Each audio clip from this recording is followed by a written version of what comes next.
Hello guys, আসসালামু আলাইকুম। এর আগের পর্বে অবশ্যই সবাই হয়তো দশমিকের যোগ অঙ্ক নিয়ে একটা ভিডিও করছিলাম। অবশ্যই বুঝতে মনে করছে সবাই তোমরা বুঝছে। এবার আমি দশমিকের বিয়োগ কীভাবে করতে হবে সেই নিয়ে আরেকটি ভিডিও উপস্থাপন করার চেষ্টা করবো। সবাই মনোযোগ সহকারে ভিডিওটি দেখার জন্য অনুরোধ জানানো হলো। আর ভিডিওটি সম্পূর্ণ ভিডিওটি না টেনে সম্পূর্ণ দেখার জন্য অবশ্যই অনুরোধ জানানো হলো। এবার দেখি দশমিকের বিয়োগ।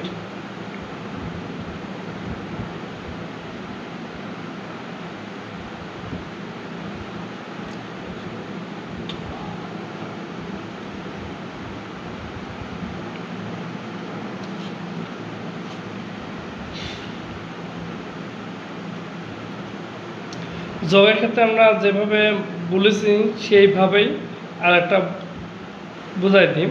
এখানে যদি এরকম থাকে বিয়োগ, এখানে যদি এরকম থাকে 2 থাকে, যদি 2 থাকে এরকম এমন যদি থাকে, ওই যোগের যেরকম নিয়ম, যোগের উঠানোর নিয়ম যেটা, ওই একই রকম নিয়ম, শুধুমাত্র যোগের ক্ষেত্রে বিয়োগ করতে হবে। এই যে আমি প্রথমে উঠাইছি, অর্থাৎ যোগের নিয়ম যে আগের যে ভিডিও, ওই ভিডিওর মতনই, অর্থাৎ যোগ যেভাবে করবো একইভাবে।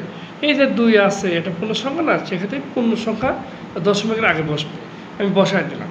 এবার এখানে এভাবে দাগ টাইম যদি করে দেখতেও খারাপ লাগে, সেক্ষেত্রে দেখা আছে আমরা যারা সাধারণত দুর্বল তাদের ভুল হতে পারে। এই পূর্ণ সংখ্যা যেহেতু দশমিকের আগে বসাই দিলাম, এরপরে দেখতে খারাপ লাগে, এই জন্য আমরা 2টা শূন্য বসাতে হবে। এইবার হচ্ছে অঙ্ক করতে অনেকটা ইজি হবে, ঝামেলা হবে না। এখানে 7 নম্বরতে 7, অর্থাৎ 7-এর মধ্যে শূন্য বলতে 7ই হয়, 3-এর মধ্যে শূন্য 3ই হয়। এবার দশমিক গেল, এবার 2-এর ভিতর 2 বার দিলে কত? শূন্য। এই হলো কি আছে দশমিকের বিয়োগ।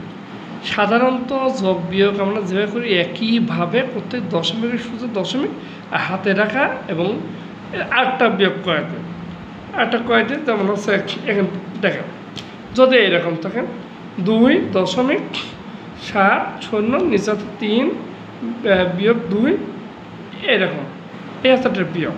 তা আমার এরকম না যাচ্ছে সাধারণ যোগ বিয়োগের নিয়মে আলাদা, দশমিকের নিয়মে আলাদা না, একই রকম।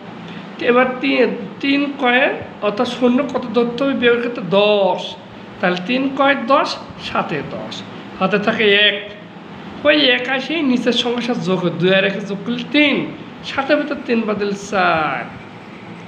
দশমিকের সমান দশমিক কার এখন কি হাতে থাকে বলো তো? না, সেক্ষেত্রে 2-এর ভিতরে 1 বাদিল 1। এই হলো দশমিকের বিয়োগ। আশা করছি ভিডিওটি যে অভিভাবক দেখছে তাকেও অসংখ্য ধন্যবাদ।